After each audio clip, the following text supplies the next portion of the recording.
The Working Artist Project is brought to you by Second Line Arts Collective. Learn how you can support at secondlinearts.org.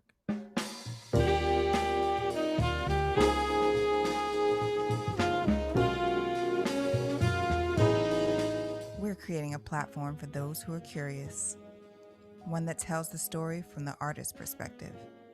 Moments in time, captured from the innovators who are reshaping dance, music, theater, and the visual arts. This is the Working Artist Project.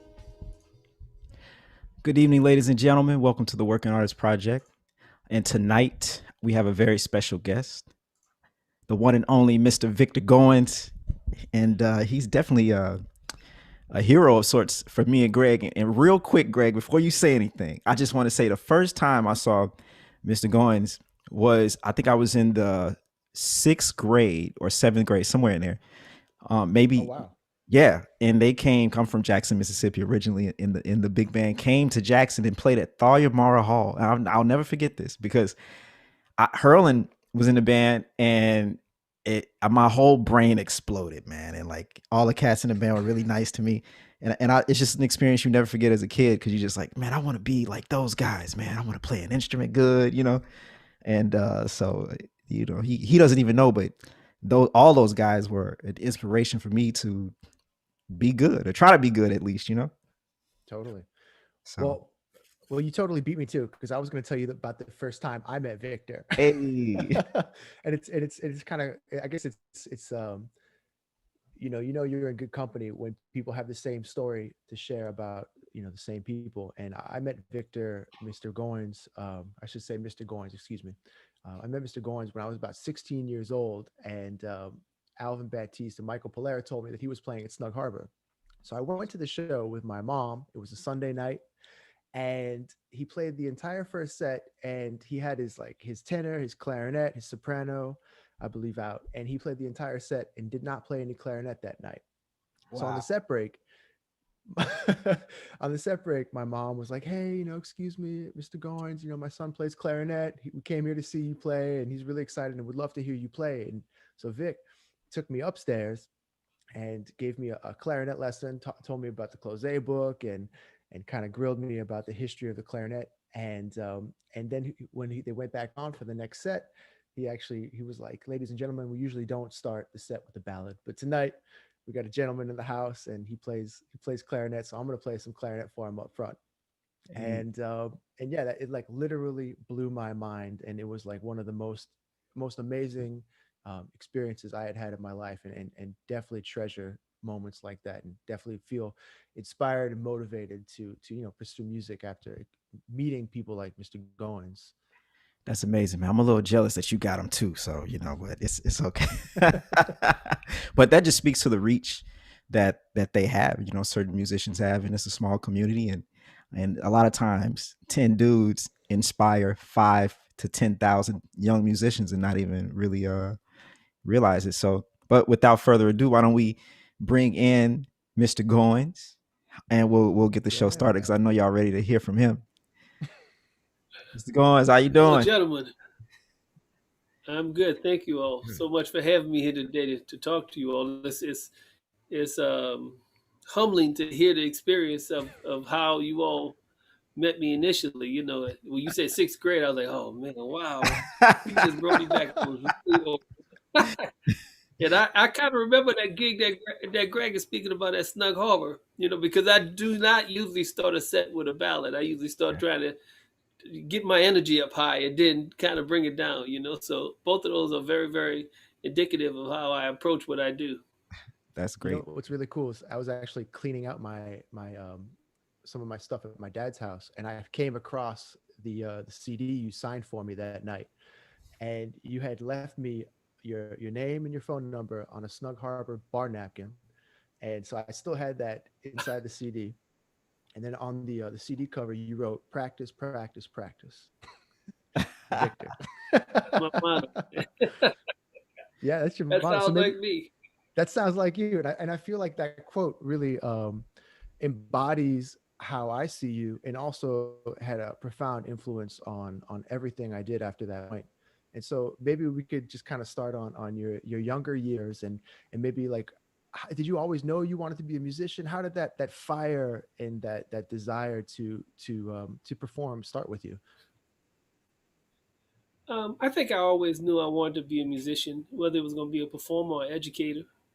Um, I was just very, very fortunate to be exposed to people who had a great deal of dedication to me as a musician. I remember my first teacher was a nun named Sister Juliana when I was in third grade. That's when I first started playing the clarinet. And then there used to be a gentleman who traveled around the archdiocese, Mr. Truding. I don't remember his first name. It might have been Al, but I remember Truding used to travel around to each Catholic school in the area, and we would have lessons once a week or twice a week. Then the next person was Alan Dejon from Dejon's Olympia Brass Band, and his son is a tenor player. Yeah, You know, absolutely. Yeah. so and Dejon he was unique in that even though I had my lessons at my school, he would let me go with him to Epiphany Elementary School to study and all like that. So I kind of got some extra stuff along the way. By that time, I was starting to kind of show a better interest than all of the rest of the kids in elementary school. The fad had worn off of them, but for me, it was starting to become a little bit more serious, you know. And then by the time I got to junior high school, I met a gentleman who would be a profound influence on me named Mr. Donald Richardson at Bell Junior High School. And I learned more in a year with Mr. Rich than I had learned in the previous 5 years of playing clarinet. He was just that much of an influence. He was really dedicated at a time when high school and middle school band directors were influential inside of what kids would do. And then, of course, I went to St. Augustine High School next and interacted with Mr. Hampton, Mr. Bloom, Mr. Winchester. By then, it was becoming obvious, not just to me, but to everybody around me, that music was probably the direction I was going to go into. And in addition to all of that, though, you talk about the energy that kind of made things kind of work. When I was in elementary school, there was a high school, Jesuit high school in New Orleans, and they used to have an elementary school honor band. And we would get together, all the kids in the greater New Orleans area would audition for this band. So I auditioned. I made that band. It also happened that Winton was in that band and Branford was in that band too, when we were in elementary school, 5th and 6th grade. So, and that kind of camaraderie and competitiveness started to generate itself at an early age. Then when we got into high school, we started auditioning for all state type of things, orchestra, jazz bands, even though we tended to play in the orchestra, Winton and I. Branford played in the concert bands. And so, by then I was really into that. I really thought I was going to be a classical clarinet player, to be honest with you. That's really where I was headed at. Until one day I was hanging out at the Marcellus house and went and played a recording of John Coltrane playing Giant Steps. Really played Countdown. And man, it blew my mind. By then I was already interested in playing sax, but when I heard that, I was like, that's it. That's where it's at. Nothing else is going to be nothing else. So while I still study classical music, I was really, as the book would say, chasing the train. I was really trying to figure it out. Then obviously I was exposed with Ellis Marcellus. When I went to college, I pursued an undergraduate in music education. But quickly I realized, while I respect educators because I am one, I wanted to play. So I finished my degree in music education, but the whole time I was trying to learn how to play better. And another conversation between Winton and I suggested that if I wanted to get better, I needed to study with his dad. And although I knew Mr. Marcellus, I knew him as Winton's father.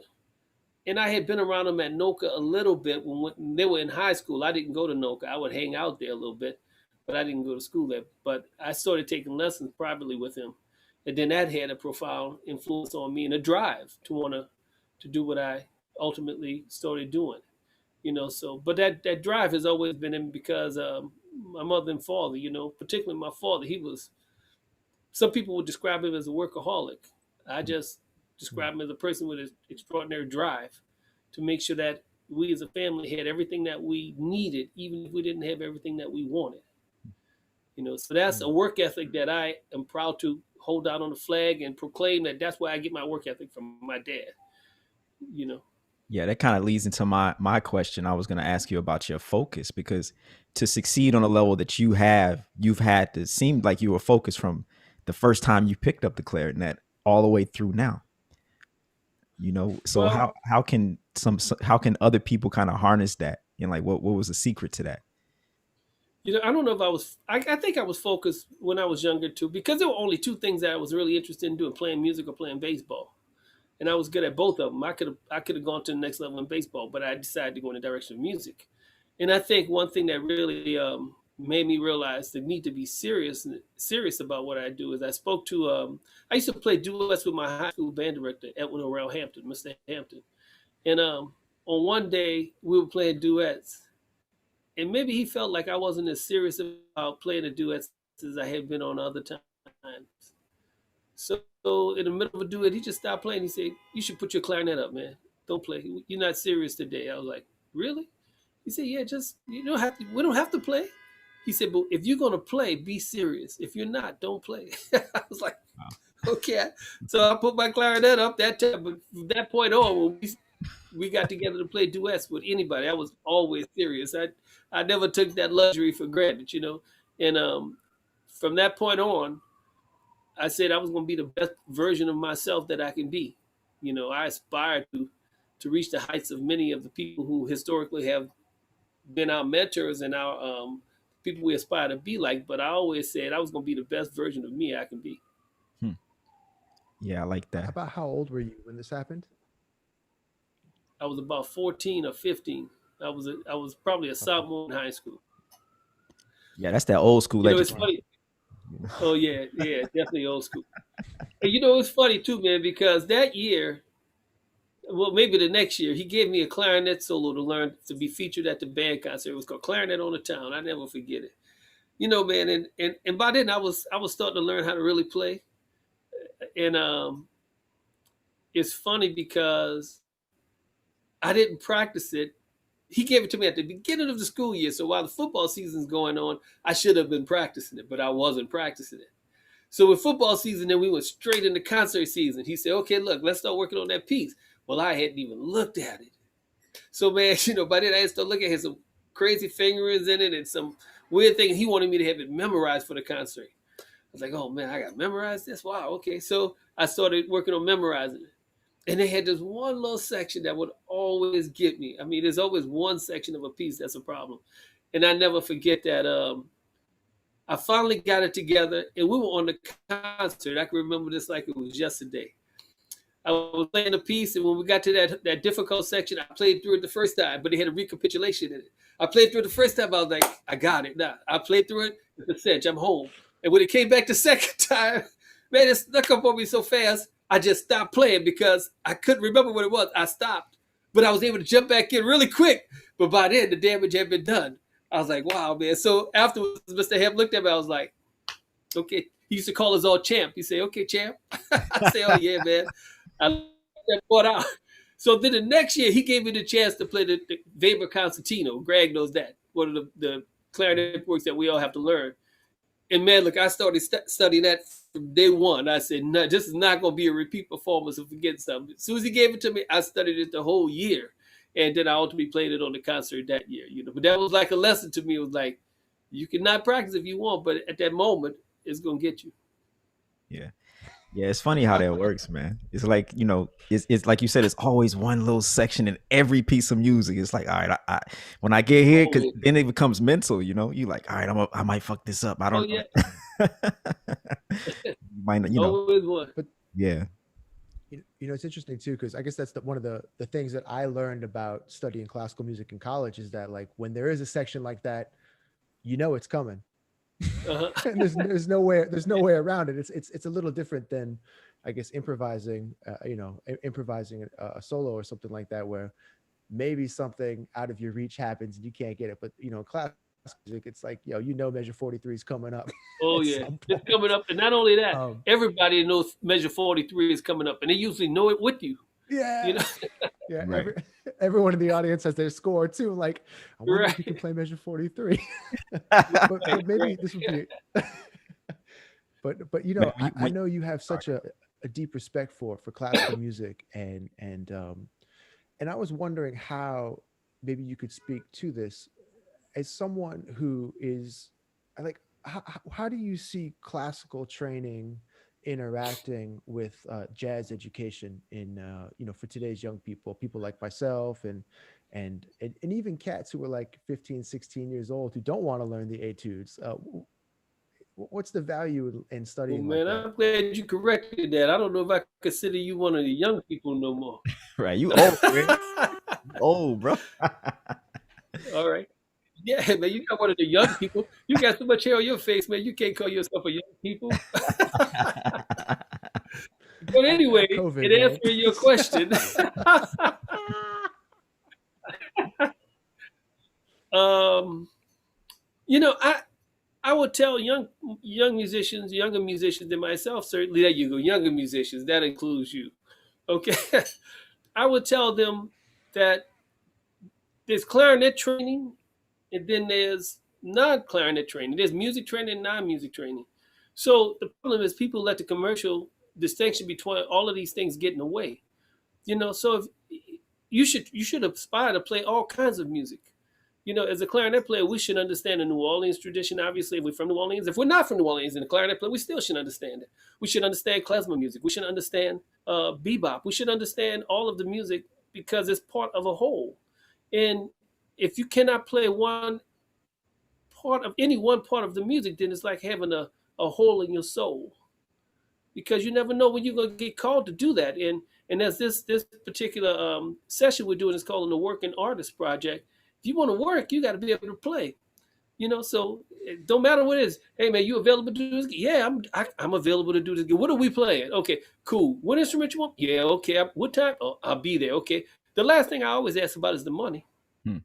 I always ask about all the other stuff involved in it, and then I'll say, okay, how much is it paying to make sure it's kind of in line with what's going on. But I want to know what kind of music we're playing so I can prepare myself. And also, I think musicians should prepare themselves not for the gig that they're doing, but for the gig that they want to be doing. Hmm. Too many times we prepare ourselves for the gig we have tomorrow. I'm preparing myself for the gig that's a year from tomorrow, because that's the one that's going to actually help me prepare myself for the year from beyond that one as well. So, I think it's important for musicians to understand all of that. And I don't think there's a classical music scale. There's not a classical music C major scale and a jazz C major scale. We like to use the bebop scale and the Mixolydian scale and Dorian mode and all that kind of stuff. Those are all notes, but we could talk about melismas and all of that kind of stuff if we study medieval Renaissance music. So that's why we study early traditions of music and music history in school and whatnot. And if you don't go to school, that's why you have an obligation to find that information through some mentor or teacher that you can have. So I think it's all music. And like Duke Ellington would say, there's two types of music, good and that other stuff. Yeah, bro. I like that. It's so I think you made some good points, like preparing yourself for the gig that's a year down the road, like especially for the young cats that are listening to this. It's something that you don't necessarily think about. You just like, all right, I got this gig, I'm playing here with these people for this amount of time, but you forget that this gig is going to lead to your next opportunity. And so what you're saying is preparation. That preparation is going to lead you to your next success. Can you give an example of when you were playing a gig and then it led to something that was totally like 10 times bigger for you professionally? Well, first of all, it could lead to the next gig. It don't mean that it will lead to the next gig. It could lead to the next gig. Yeah. But I understand your point. It's well taken. I wish I had spent more time learning the early New Orleans clarinet tradition when I was in New Orleans. But unfortunately, the cliques and all of that stuff that exists inside of that prohibited me from being able to do a lot of those gigs. There were only two people, really one person I worked with when I was in New Orleans as a young man trying to play clarinet, and that was Don Vappy.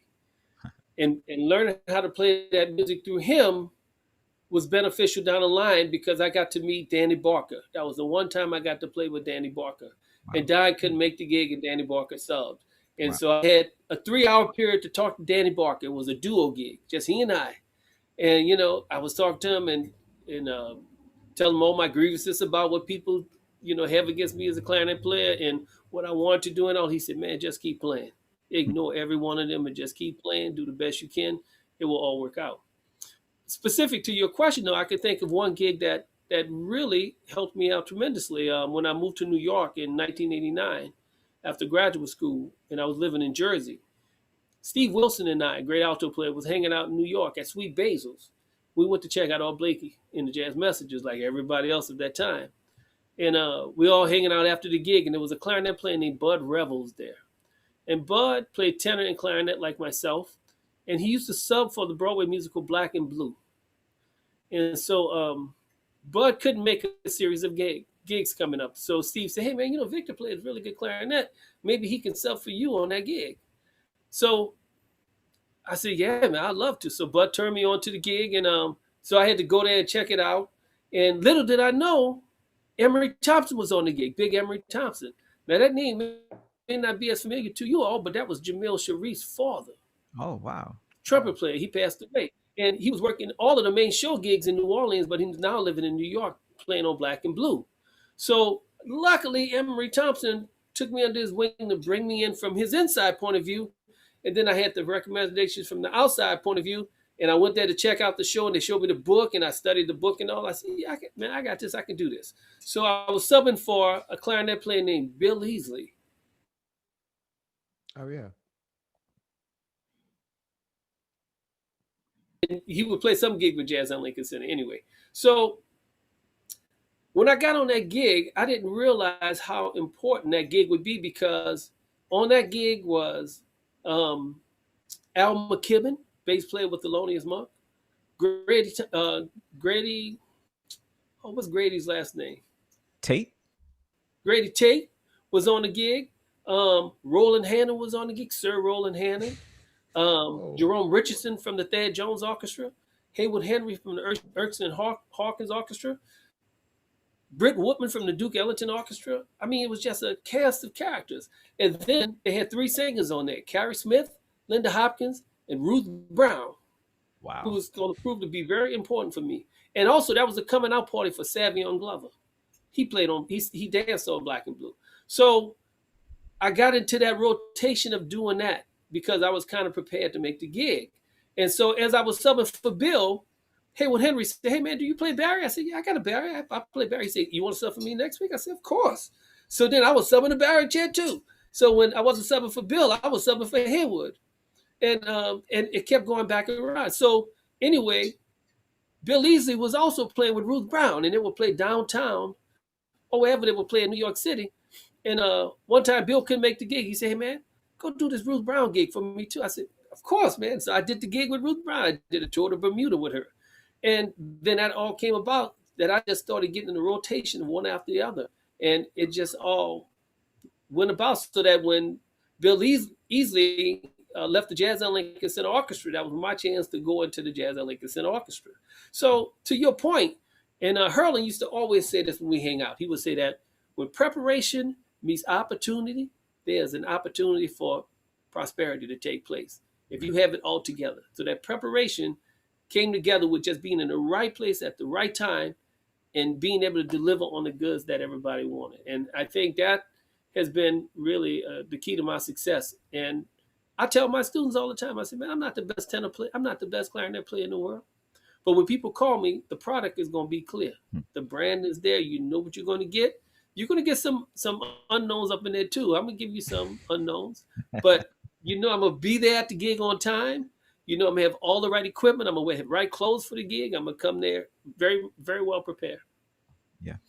Yeah. See, I love that story, man, because it did lead to the next gig. It led to sound like 50, 60, 100, 1,000 other gigs. That one gig, man. Did. It still leads gigs. I'm still getting gigs from that one gig. Yes, indeed. That's so important. It's funny because Mr. Baptiste would always say that to me too. It's like you got to be at the right place at the right time with the right equipment and the right attitude. Oh yeah, that's a lot of rights, but he's right. Yeah. But so you've spent so much of your life in higher education, from teaching at Juilliard and also teaching at Northwestern University. And so, with all the great advice that you just bestowed upon us, as a teacher, how do you see your role in the young people's lives that you mentor and work with? And as a mentor, what is your goal for success through the education system? Well, that's a great question. I'm quite a different person today than I was when I first started. And it's not because I thought I knew everything when I started teaching, because I didn't. In fact, most people think my first teaching gig was in music. It wasn't. It was in mathematics. I Oh, taught wow. mathematics at St. Augustine High School. And my greatest teachers at that time were my students. And the first lesson I got from them was honesty. Be honest, to let people know what you don't know. It's not a weakness to let people know what you don't know. It's a strength, because if you realize you don't have that skill, then you can find somebody to help you with that skill. Hmm. But if you want to try to, masquerade or fall under the cloak of people not knowing what your weaknesses are, then ultimately you expose yourself more. So I've changed a lot, and I think my role now has become to try to help people find their the direction in which they want to go in. And the past 3 years have been really an educational opportunity for me. I'm in school working on a PhD at Boston University, and I've had some students come in who are really talented. And I remember this one young player. He's really talented, but what I normally would do for students, I noticed, was really kind of turning him off in terms of the things I would give him at the beginning to kind of become familiar with him, until I finally thought about it. I said, man, what are you interested in doing? Then he started telling me some things. So then I started trying to find ways to accommodate him and how he learns better. And I've always known you have to adapt to your students. Many people would say students have to adapt to teachers. You have to learn the way your teacher teaches. Well, that's one approach. But there's a book by Paulo Freire called Oppression of the, I can't remember the full title of it now. But anyway, in the book, the theme is that education is an exchange between multiple parties. And I've always believed that teachers are students, but students are teachers. And we exchange information along the way. And if you can embrace that thing, then everybody can learn, and it brings them closer inside of this circle of learning. You know, Mhm. Pedagogy of the Oppressed is what the name of the book is, Okay. by Paulo Freire Yeah. from Brazil. He was a great scholar. So it's been interesting to try to put this together now, and that's the role I think I occupy now. How can I help my students and point them in the direction of where they want to go? Because I'm not going to see them into the promised land, but I can try to help them get their focus on to know where they want to go. Because I think all of you can find your way without any help. But the question is, how much of that haystack will you have to go through to find a needle? Right. You look for a mentor so they can kind of reduce that search, that what you want to deal with. You're still going to have to search, but if you can do less of a search, then you can maximize your time on this planet, because time is the only thing that is not a luxury to us. It is finite. We have a finite amount of time. So we can't waste our time. We have to make sure that we're using it in the best way we possibly can. Yeah, absolutely. I remember Alvin Fielder told me something like that when I was like 15. Oh, yeah, yeah. You know Mr. Fielder? I do know Prof. Okay. Fielder. Yeah. Yeah. Yeah. But I wanted to just kind of switch gears and talk about band leading, because you're also a phenomenal band leader, and that I think comes with a different set of challenges than being a sideman. And you're both, equally like a great sideman, and from what I hear, and also equally a great band leader, because I got friends who play in your bands. Like, how did you? What are some of the challenges that you saw, like, as you became a band leader, and how did you overcome them? Like, maybe the biggest two. Well, I was lucky. I played with Ellis Marcellus for a significant amount of time, and I was around him as a student for a significant amount of time. So one thing that helped me to be any aspect of the good band leader that I am is comes from my experience with Ellis Marcellus. And in the time when I joined him, it was myself, Noel Kendricks, and Reginald Veal. And he took us in more than just, we were not just sidemen. He mentored us on all aspects of the business. Like he said, hey, look, man, y'all need to get a ledger together. Y'all need to document this money that we making so that you can file your taxes at the end of the day. You know, I mean, everything. He walked us through all the process. And what I got out of that is that the business of jazz is business, and everything is business. You got to be taking care of business. Absolutely. You got music you have to learn the music. So that was the experience that I had. And Ellis Marcellus also took care of us. He really took care of us. So as a band leader, I always try to reciprocate that by taking care of my band. how, at however I can afford to do it, I try to take care of them. So that's what I carry when I'm thinking about the people who I want to work with, and I try to make sure I'm working with people who I can have more than just a musical relationship with, Absolutely. because I think you have to. The success of things depend upon the relationships that you build with people. So Mm. if all we have in common is the short period of time we play on the bandstand, then we don't really have that much in common. But we can develop more in common. So, like with Ellis Marcellus and I, he would go to the Little Professor bookstore on Carrollton Avenue near his home. Every week he would come back with another book. Hey, I have this book called The Miseducation of the Negro Intellect by yada yada.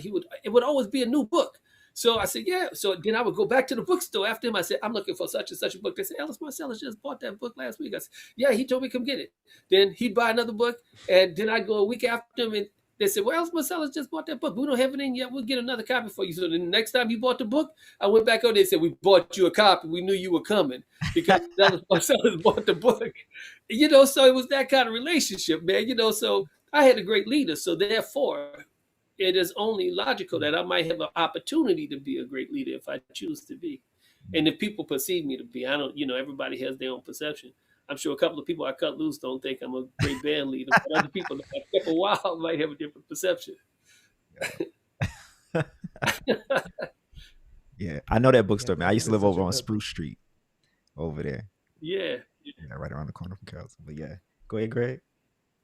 that's such a beautiful point too, and that's definitely something I would say that you embody, and Mr. Marcellus, and a lot of the mentors that I really admired is y'all walk the walk. You don't really spend all day telling them what you do, and you're just like, hey, check this out. I've been shed this. Have a good day. Oh, yeah. As a student, a lot of times the greatest lesson is just being able to observe someone like yourself or Mr. Ellis Marcellus or something like that, because those cats are always doing what we should be doing and living the lesson. Right. um, what are some, so I know you spent a lot of time with E back in the day, and what are some of the things that you took from the years of playing with Mr. Marcellus? Well, it's nothing like being in the presence of greatness. If you're in the presence of greatness, you don't have to ask a lot of questions. All you have to do is pay attention. Hmm. So I remember we were in high school, went to Branford myself, and the universities were touring around, you know, and he was really direct about the things. He didn't have no sugarcoating. He'd tell you what it was, and it didn't have to be vulgar or nothing like that. It would just be provocatively thought provoking. It would be thought provoking. So one time, Northwestern coming to town to audition, and went to audition for Northwestern. So I was considering it, and for whatever reason I chose not to. And but I had my clarinet with me, and I must have played something that wasn't to his liking. And he said, "Hey man, you like that clarinet?" I said, "Yeah, man." He said, "You serious about it?" I said, "I am." He said, "You need to sleep on that pillow. I mean, put that clarinet under your pillow when you go to bed tonight. Sleep on it so it can get better." So that was motivating to me, because then sometimes it would just anger me. I mean, if he told me something that made me angry, I wouldn't say anything for like days at a time. Once we were in Asia, he told me he called us out for not being as playing as well as we could have, and with some colorful words in it, which was very unique for him. It was when his quartet was on the road in Asia in 1986 before he left New Orleans. So, and I didn't like being told I didn't sound good. I didn't have to be told I sounded good, as long as I wasn't told I sounded bad. But he told me I sounded bad that day. So I didn't talk to him for about a week, man. We're on the road. I mean, it's only the four of us. We're in Asian. There's not a lot of English going on. So after about a week, man, I'm every moment I'm practicing, making the gig and going on my own, practicing some more. And after a week, he said, "You should get angry a little bit more often. You do better that way."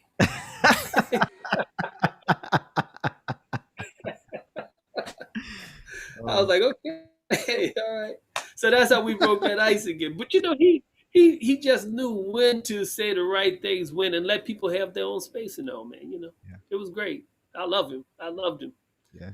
We all the world is a lesser place because he's no longer with us.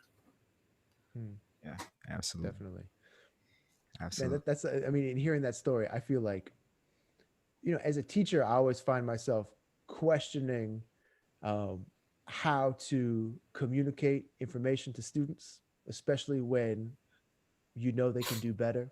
And it's like, how do you, I mean, as just like as a teacher, like, do you have like different plays in your playbook, or different ways, like, this student is going to react really well to being angry, this student will probably shrivel up, and like, do you have different ways of communicating that type of information to people based on their personality, or you just do you and that's it?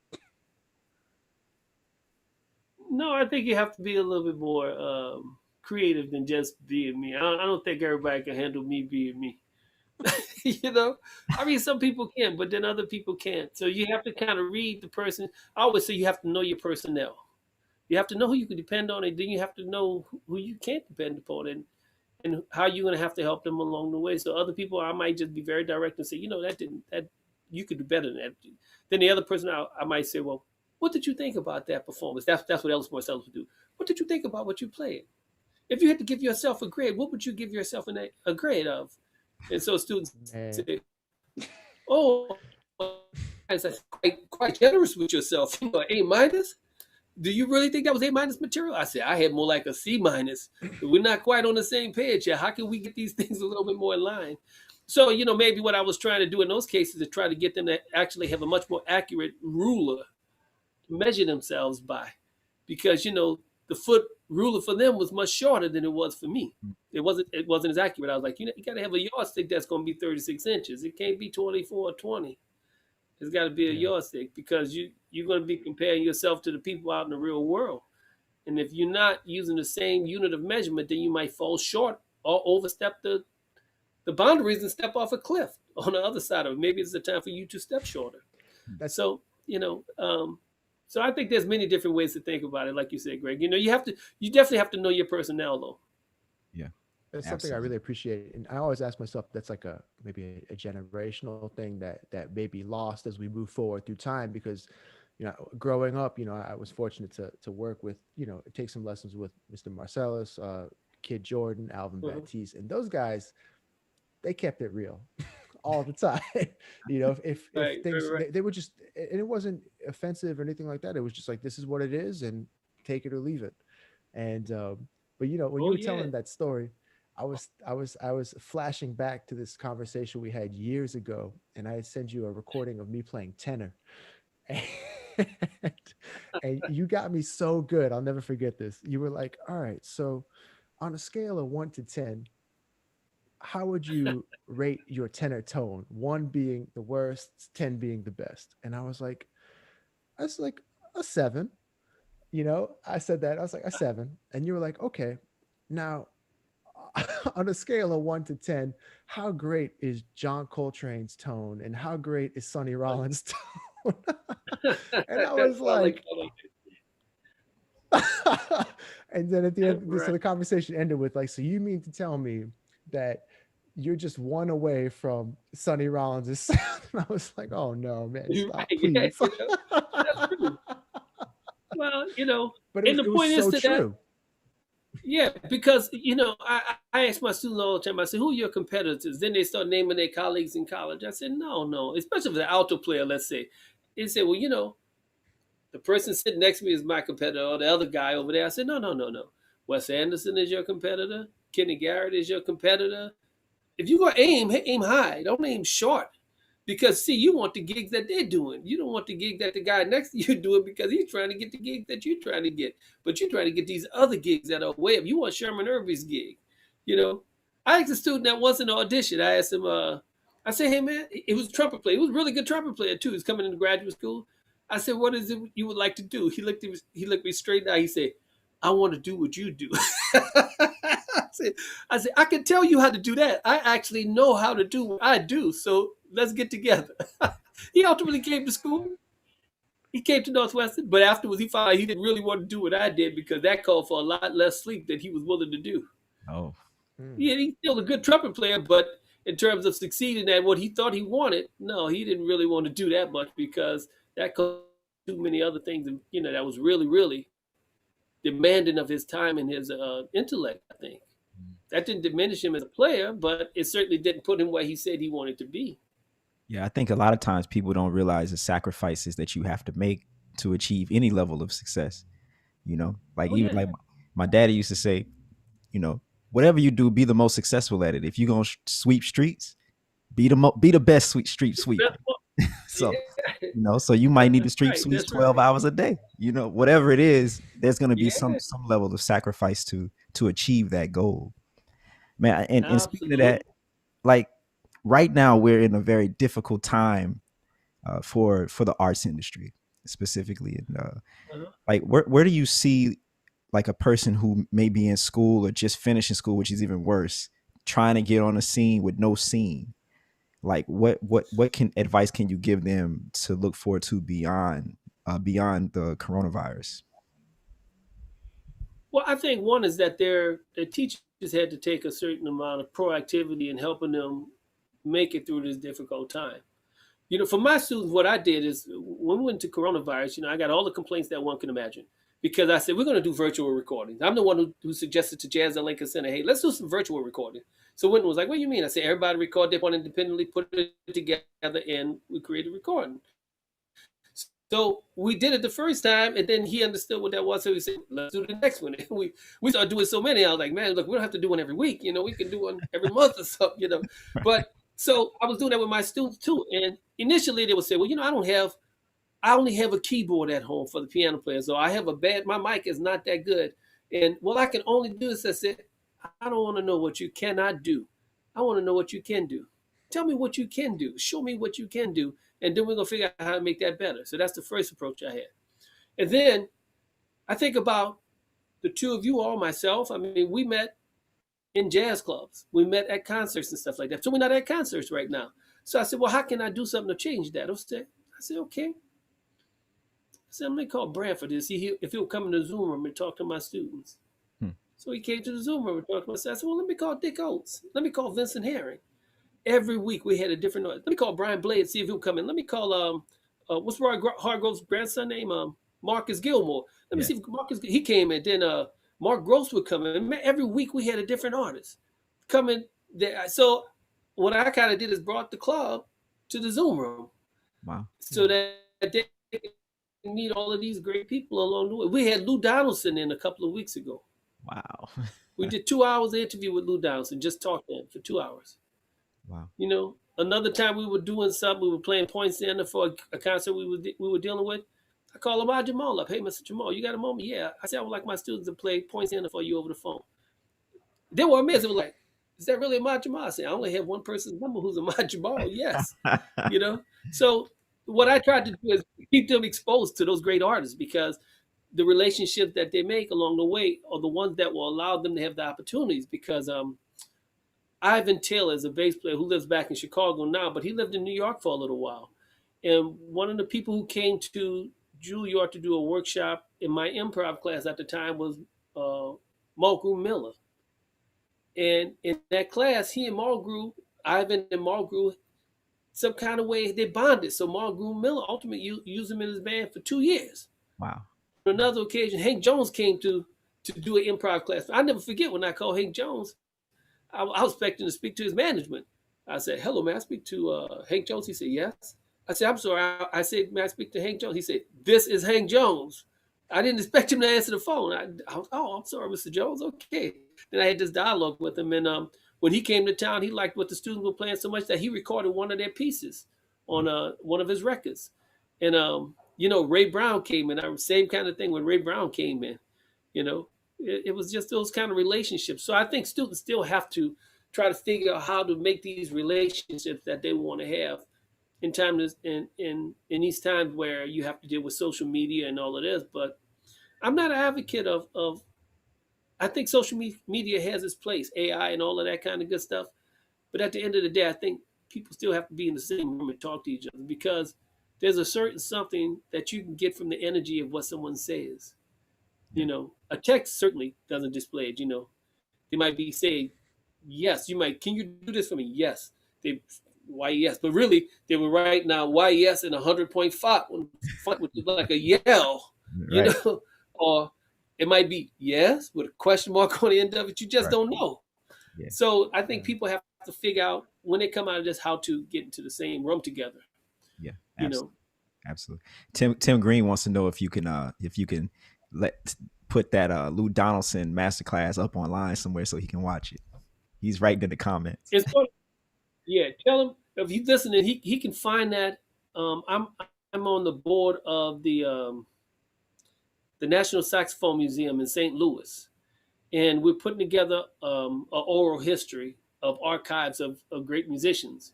And one person I immediately said I would contact was Lou Donaldson, and I did my interview for that. It will be on their website soon, so you can go there and check it out, Tim. I plan on trying to get Benny Golson to do something. Obviously, people of my generation, I've already talked to them and said they were going to do it. And there's some other great women. I'm trying to get to Jane Ira Bloom to see if she will do one. You know, so and she actually agreed. We just got to find the time. Wow. So it's going to, if it's not available on their website, it will be available. And the name of the music store is Sax Quest, but the name of the organization that has the Saxophone Museum is called the National Saxophone Museum. It's located in St. Louis. Great. That's right. Isn't the museum upstairs from the saxophone? Amazing. It's like a kid in the candy shop for saxophone players. I think drummers, Tim- they're not Tim going to and like it up there. You're like a bull in a china closet in there. Yeah. They got some beautiful horns up there. We spent some time out there last year. Oh yeah, it's crazy. But like what always Yeah. amazes me is like every time we have a chance to connect, you have, I mean, you're doing so many things from, I mean, getting your doctorate right now to, running Northwestern's jazz program, to playing at Jazz at Lincoln Center, to the couple conversations we've had. You're always shedding. And how do you do all that? How do you and especially like how do you do everything on a high level? Like you said earlier, like you're keeping your brand on that level. Well, I'm probably just doing the best that I can without surrendering. I'm not giving up. I'm in it for the long haul. So I'm pretty organized for the most part. In fact, I have running jokes with friends of mine that I say, oh, I'm trying to get organized. They said, will you ever be organized? I said, well, I'm always trying. And I prioritize things occasionally, like with school, meaning BU, Boston University, and PhD part of the school. There have been times when I've turned in papers, barely finishing, just reorganizing things just enough to get it in. Or, I say, okay, this is going to have to be this grade. I'm going to have to accept what the time permitted me to do. But I think the organizational aspect of it is important. And when I see I have to get up earlier to try to get things organized, then I do, because people kind of track when you're available after a while. If they see like you're always available like 4 in the afternoon, then they start looking for you at 4 in the afternoon. Then when they start looking for me at 4 in the afternoon, I get up at 4 in the morning, because I know they're not going to get up at 4 in the morning. And so I'm willing to work in those times, or after midnight or something like that, whatever it takes. But that's basically my motto, whatever it takes. In fact, my true motto is Nike. Just do it. I like that. Just get it done, no matter what. So Yeah, don't ask too much. Just do it. How much do you sleep every night? Just a random question. It's still early. I got a chance to get 8 hours in right now, but it's getting to be less every minute. I probably won't go to bed before 1 or 2 in the morning tonight again. I get about 4 to 5 hours of sleep every night. I need to get probably 6 or 7, but if I get 5, I'm pretty comfortable. Yeah. We getting close to the end, and we haven't really talked about any records and stuff like that I'm sure you want the people to know, because they can go buy it, or maybe you produced a movie. I don't know. There's no telling with you, but I know you got some products for them. I definitely want to work on some movie soundtracks. That's what I'm studying right now to do. I've been checking out musicals. Like one of the things I'm checking out right now is The Wizard of Oz, believe it or not. And it was it's an interesting thing that we think about musicals and movies, but they're not the same. Musicals and composers have a much more direct input inside of it. So if you check out The Wizard of Oz, the lyrics to the songs are very very related to the storyline that's going on. But in a movie soundtrack, from what I have researched thus far, the music is more of a background kind of thing to support it. So that's been really interesting to check out. I'm taking lessons with Roger Dickerson, one of our great composers in New Orleans right now, to try to Oh, learn how to cool. be a better composer.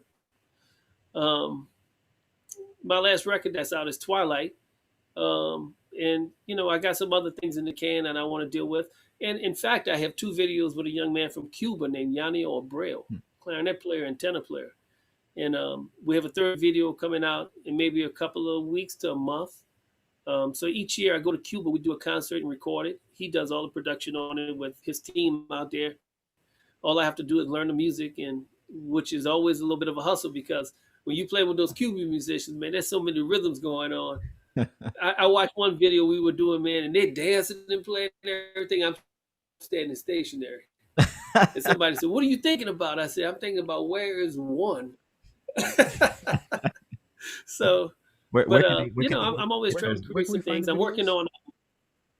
on. Uh, I'm not. They should be on. Well, you might be able to find some of it on YouTube for one. But I Cool. guess if they reach out to us and contact me, I have some at home that I can manage to distribute on his behalf. Mhm. Um, but it's so much. And like right now, I'm trying to put out a track of a Christmas holiday song that I arranged for Jazz on Lincoln Center a year ago, but we didn't play it. We never played it. So I just said there's no reason for my stuff to sit in the computer, file, draw, anything. All I have to do is be motivated and record it. So I tapped in on all my students that I had at Juilliard Northwestern. I said, hey, look, I got this song I want to record. I'm gonna send you all the music. Would you record it for me? So they all sent it back. So now I'm mixing it and putting it in a video in Final Cut Pro. So those are two learning curves I'm dealing with. I'm dealing with Logic that I kind of know a little bit about. Final Cut Pro I've become more familiar with over the time, and I'm going to put it out. And at the end of the day, it may not compete with whomever in terms of the videos they've done, but I will have put something out that people get a chance to see. Absolutely. It He sounds wasn't trying like to get to Mr. perfection. He said, I'm going to just record the band constantly. Yeah, absolutely. Yeah, I think I like that, especially Sounds like now. It's just the like, tempo we're in too. yeah, get the content, just produce content because people are at home and they want it. They ain't got nothing else to do but check out Mr. Goines' his records, check out the videos he's producing, and Yeah. you So, know, so I'll have it out in the next 2 days. I'm getting it out. I got to oh, get it out before New Year's because the holiday season will be over. So okay, tonight will be another late night of editing. okay, and Oh, that's gonna be on your YouTube page, I'm assuming. Yeah, I'm gonna put it out on YouTube. I'll put it on Facebook. I'll put it on Instagram. Okay, cool, perfect. Yeah, So yeah, y'all gotta check that out. beautiful. Yeah, man. So yeah, you're gonna like. I can't wait. I'm excited. I'm excited, but that's we're that's it. We at the end. It. All right. Man, we'll appreciate you coming on the show. And yeah, my name is Darian Douglas. Yo, Mr. Goins, thank you very much for your time. Thank you for your guidance and showing us how it's done over all these years. And good luck on Well, your project tonight. well, thank you very And much. What you guys you didn't really see coming at you is the whole time y'all thought y'all were students, but y'all actually teachers. I've been checking y'all out a long time, man, and I'm still learning from y'all. So don't stop. Oh man, I I guess appreciate that. that's what we learn from you too. Those are the best teachers that are also students. Absolutely, Absolutely, you got to be an eternal one. absolutely. Yeah.